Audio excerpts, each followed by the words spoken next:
Hey, how you doing everybody? My name is CherryBoy, welcome back to Ascendant Hearts. Let's get right back into it. So I think we'll go to the Shiori route first. Go to the town hall after Shiori. I'm not tired enough to sleep just yet, so I head to the town hall. I could use a little training too. The town hall is still as active as ever, even this late into the evening. Shiori stands across from the training dummies, and as I watch, spell after spell flies from her fingers and blasts the wooden dummies into smithereens. Yet they rematerialize after a few minutes have passed, so she never runs out of targets. It must be some sort of magic, but I can't imagine how it works. A few whispers follow me through the room as I walk up to Shiori. The other adventurers must still think of me as the poor fool who doesn't know he's in the party with the traitor. I ignore them. Hey, Shiori. She hammers her current target with ice and then turns toward me. Oh, hello. Here to turn in skill points? I really need to practice with the skills I have. The thought of getting something new to learn so soon makes me feel overwhelmed. It's fine if you don't want to. You can save your skill points for more powerful skills that cost multiple points. Good idea. What brings you here then? I wanted to spend time with you. I wanted to train. I wanted to spend time with you, Shiori. Yeah. You did? Yeah. Why? What? Because we're friends. The bestest of friends. Oh, of course. If you're busy, I can leave. No, I didn't mean that, but are you sure you want to be seen spending time with me? She waves her hands toward the rest of the town hall. You know, rumors will spread. They'll think what they want to anyway. I don't care. Oh, thank you. No problem. So then, what did you want to do? Well, if you want to train some more, or I could join you, or... Tell me about yourself. Huh? What is it to know that you don't know already? I barely know anything about you aside from your work as an adventurer. And the fate of our village, of course. But that's not the sort of thing I should bring up casually, especially in a room full of people. There must be things you like to do in your free time. Double duo, maybe? Shiori laughs. I tried double duo once, but I couldn't get into it. I'm surprised you've heard of it. Aiko was a big fan. She showed it to me. Oh, I see. So, what do you do while she's off playing double duo? Well, I actually go fishing. Fishing?! And just what's so funny about that? Nothing's funny about fishing, but I can't picture you doing it. Why not? It's a lot like combat, you know? It is. Yes, it's your strength versus the fishes. You need to pay attention to make sure your line doesn't snap, and a burst of mana will always help you in a pinch. I see. Plus, it's very useful. Once you catch a fish, you can cook it for lunch or dinner, and some rare types of fish can be sold at high prices. Some adventurers use certain types of fish to lure monsters, too. Wow. And let's not forget the leaderboards. Leaderboards? Yes, if you report the size and weight of your fish once you catch it, it's recorded on a leaderboard. Rare varieties of fish earn you bonus points too. Everyone competes to try to get the best fish, and at the end of each month, the leader gets a prize. I had no idea fishing was so big here. Have you ever gone fishing? I can't remember if I ever went fishing in my world, but if I did, I doubt it will help me much here anyway. Nope. When we have some free time, you should go fishing with me. Really? You might enjoy it. Well, maybe. Alright, enough chit-chat. Let's get in a few practice rounds to see how you've improved. Okay. We trained together against the training dummies for about an hour. It's a lot different from battling enemies that fight back, but it helps me get my basic moves down. That's enough for today, at least for me. I'm tired. Same. Next time we should move on to something more challenging so you can practice those tank skill of yours. They have training dummies for that? Of course, they're enchanted to fight back, although the basic ones aren't too dangerous. Sounds like a plan then. Great. We walk toward the town hall door together, despite the whispers that follow us. Indeed. Thanks for hanging out with me tonight. I had a lot of fun. So did I. You know, I think I understand CHISE's point a little better now. It was nice to have time to unwind and enjoy myself without worrying about the prophecy and the dark wolves the entire time. Yeah. Well, good night. Night. The inn is quiet and almost deserted this late in the evening, so I hurry to my room. What a day. And we pass out. Within minutes, I'm asleep. I'm awake. I'm up. Despite weird nightmares plagued by the things we saw at the Temple of Bazal, I feel better when I wake up. Sorry. Today's the day. We'll all discuss the prophecy, and no matter how silly it sounds, I need to tell them that I'm from another world. Chicken woke me up.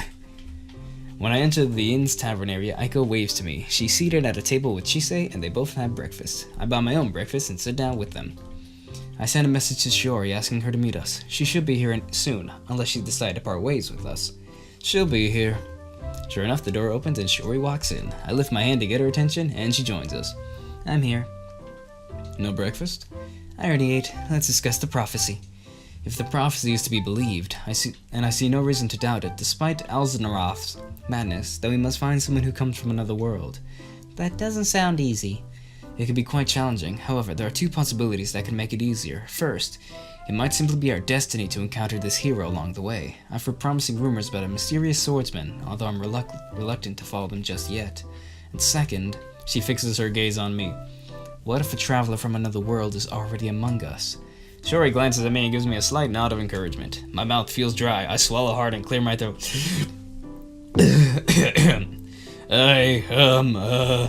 And there's CHISE staring at me so intently it's as if she knows exactly what I'm about to say.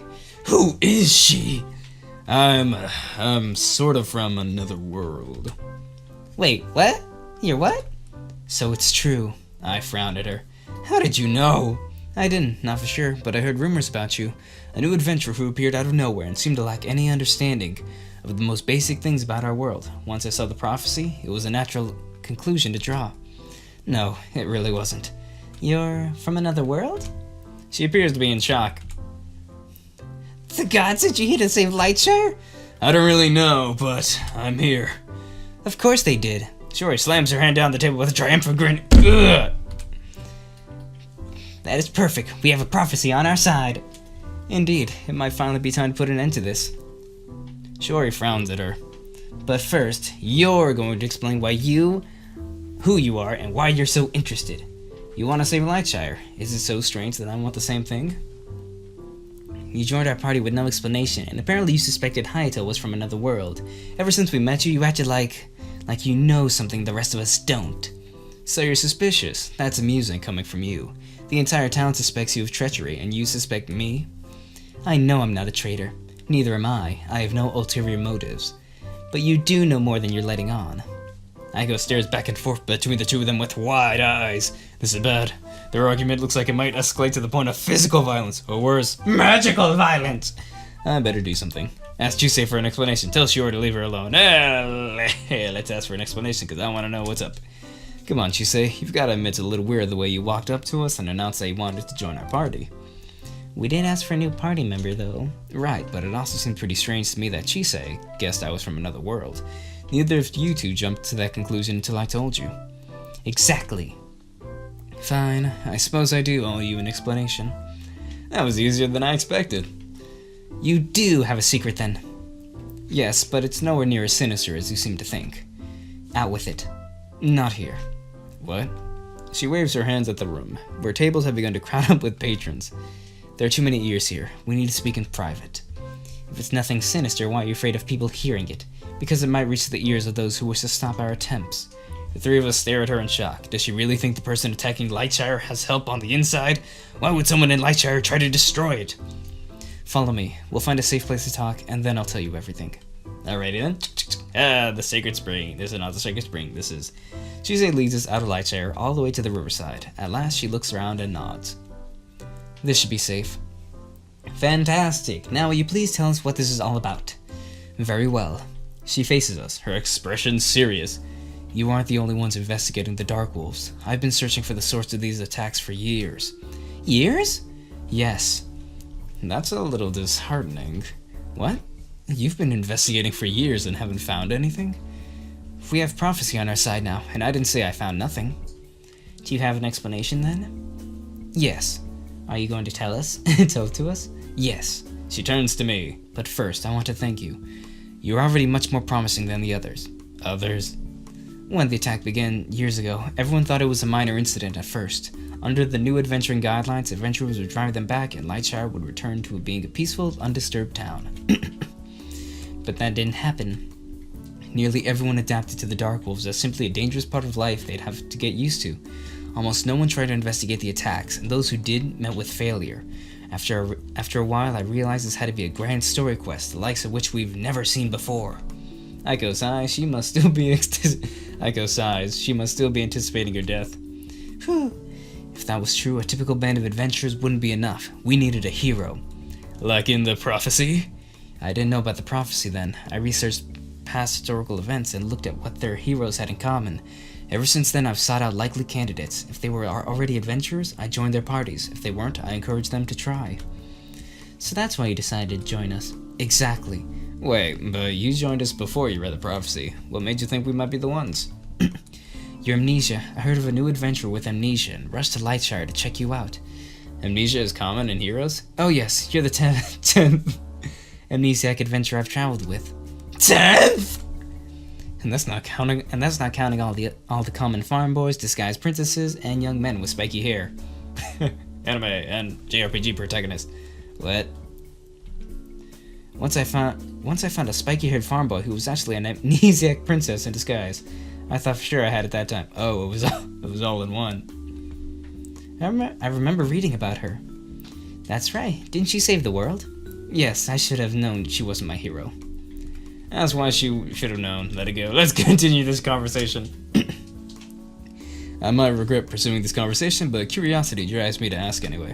Why should you have known she wasn't your hero? A hero who is simultaneously a princess in disguise and a farm boy with both amnesia and spiky hair? Clearly she was destined for major world-shaking events. I see. Were there any long-tailed swordsmen involved? Sephiroth, I assumed. Yes, you said you read about her. Didn't you see any pictures of her nemesis? Only after he turned into a monster. Or Ganondorf. Is this supposed to be the Legend of Zelda reference? Oh, I see. I suppose they didn't have to give him an accidental good publicity. Didn't want to give him. That's right. Remember when Evil King Zevon won the world's most attractive bachelor contest? What a nightmare. He nearly took over the world because screaming fangirls wouldn't let the heroes kill him. How can they talk about these things with a straight face? Is something wrong, Haito? He probably wants us to get back on track. Even enough about Princess Farm Boys and Evil Kings. We have a town to save. Anyway, Haito's amnesia convinced me to join your party, especially since you already seemed interested in the Dark Wolves. Reading the prophecy and learning the truth about Haito convinced me I finally found the right hero. You really think we can stop the Dark Wolves then? I do. That's great, but I don't know why you needed to tell us that in secret. That wasn't the secret part. You think someone in Lightshire is responsible for the attacks, don't you? Correct. What? Why would anyone want to hurt their own town? My investigations over the years led me to the conclusion that the Dark Wolves weren't acting on their own. Someone was commanding them to attack Lightshire. Your attempts to link Ascendant magic to the attacks make me certain. Ascendant magic hasn't been seen in centuries. Correct. As a result, if someone were born with such powers today, few people would recognize it for what it was. So who is it? The Guildmaster. I knew it! For a moment, we all stared at her in shock. Finally, Shiori breaks the silence. That actually makes a lot of sense. No, it doesn't. Lightshire is the Guildmaster's home. If he lost Lightshire, what would he do? He will never lose Lightshire, don't you see? If he controls the attacks, he can make sure the Dark Wolves never damage the town too much.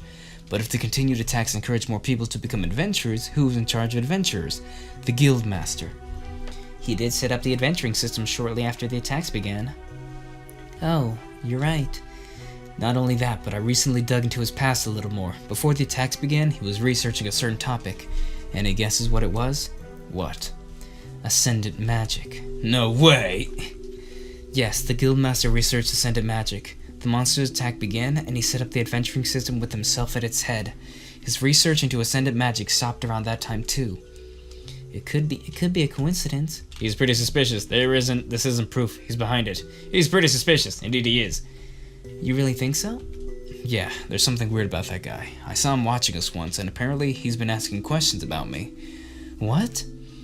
Of course, he must have connected the pieces like I did and realized you might be the hero to stop him. I wonder if he knows about the prophecy. Maybe not. He might just be on the lookout for adventurers with amnesia. This world's rules are slowly beginning to make sense to me, and that's a scary thought. We have the hero of prophecy on our side. It's time we confronted the Guildmaster. Already? That was fast. We can't rush in unprepared. Let's take some time to get ready and then meet up at the town hall in 1 hour. Agreed. Haito, you need to prepare the most. Why, mate?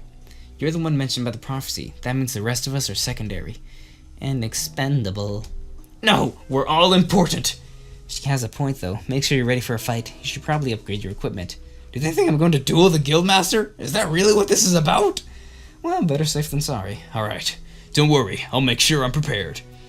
I'd also like to speak to you for a moment alone. I shrug. Why not? Okay. Shiori and Aiko return to town, and I wait to see what Chise wants. Does she know something else about the prophecy? Is there something about heroes I should keep in mind? Once they're gone, she gives me a serious look. There is one other possibility we should consider. What's that? The hero might not be you, specifically, but your child. It takes a moment for that to sink in. My child. My baby. Yes, your child grows up here, believing him or herself to be like all the other children, and then learns you traveled here from another world. This leads them to seek out their destiny and save the world, or at least a town.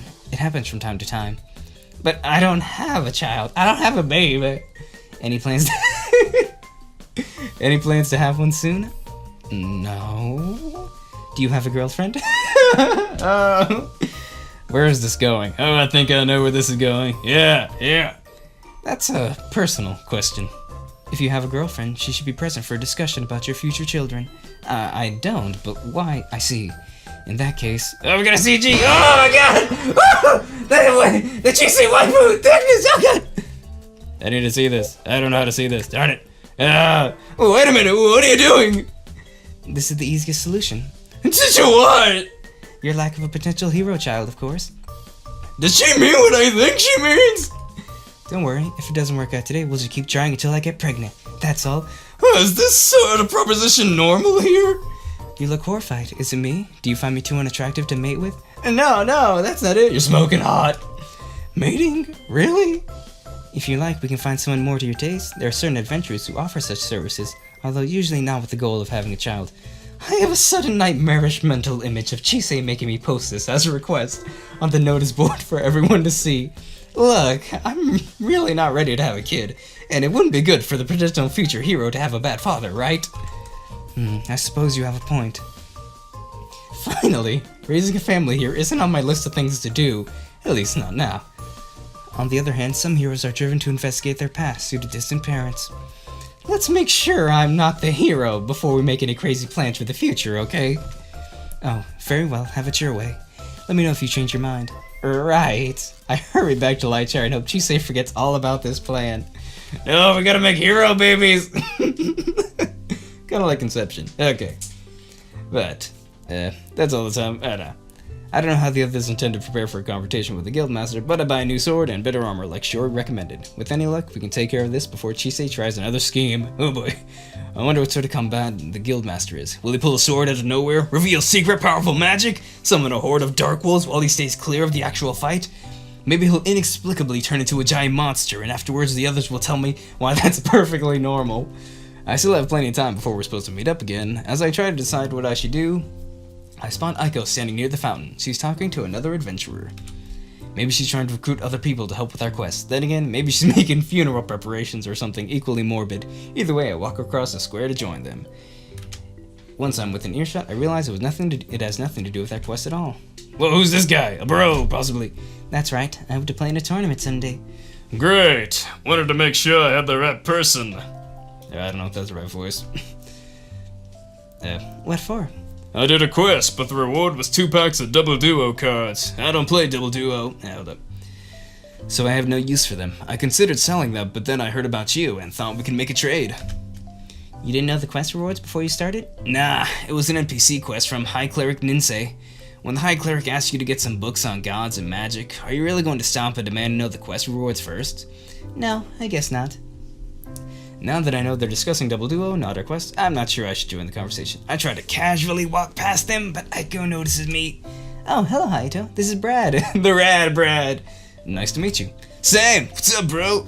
He's a traveling adventurer. He's going to trade me some double duo cards. Brad reaches into the pocket, or his inventory, I assume, and pulls out 2 packs of cards. Gold or items is fine. Whatever works for you. Well, I have a couple potions, plus some gold. They haggle a little longer and then make the trade. Aiko accepts the 2 packs of cards, but then something between them falls to the ground. It looks like another double duo card. She crouches and picks it up. I'll see you around. Good luck. I'll see you around. Good luck with your tournament. Wait a minute. She holds out the card. This was in between the packs. I told you, I don't play. But, she sounds more flustered than usual. Don't you see what it is? It's a foil risen crystal dragon. Brad looks at me and I shrug. I barely know more about Double Duo than he does. Certainly not enough to know why that's significant. Aiko stares at us like we're stupid. Risen Crystal Dragon is one of the rarest cards ever! And the foil variant was given out as a prize during one of the earliest Double Duo tournaments, so only a tiny number of them were ever made. Most Double Duo collectors won't ever even see a card like this, let alone own one. Wow, must have been a bonus reward. That's some bonus. What kind of quest was it? Nothing hard. I, Cleric Ninsei, just wanted some books from the ancient library of Kerr. You should keep this card. You can sell it for as much as you want, for much more than what I traded you. Nah, you can keep it. But it'll take time to get it on the marketplace and look for sellers. I could spend that time on quests instead. Besides, you're the Double Duo player. Use it in the tournament. Are you sure? Positive. Just remember me if you win the tournament because of that card, okay? I will. Thank you so much. No problem. See you around. He walks away while Echo stares at the card like it's the most precious thing she's ever owned. A foil risen crystal dragon!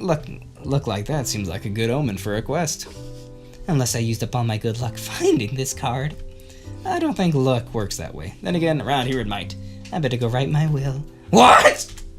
I thought I might, but now I have to, just in case something happens to me. I need to leave instructions about what to do with this card. Rare Double Duo cards like this have caused massacres. You're kidding. I never joke something about as serious as Double Duo massacres. That's terrifying. How much time do we have before the confrontation? About 20 minutes left now, I think. That should be enough time. See you then. She runs to the inn, apparently to write her will. At least the card put her in good spirits, although I wish she'd stop assuming she's going to die. Speaking of the death, maybe I should say a prayer or two, since the gods take such an active role in adventurers' lives. It couldn't help to get them on our side. Alright, that's all the time I got for this one, everybody, but thank you so much for watching. If you enjoyed this, please leave a like below. And if there's any games you'd like me to play, please comment down below as well. If you like this and would like to see more, please hit that subscribe button and the notification bell, so I'll be epically appreciated of you. And as always, my name is CherryBoy, and my golden life is to make you smile. And as always, I will see you in the next video. Bye. Bye. See ya.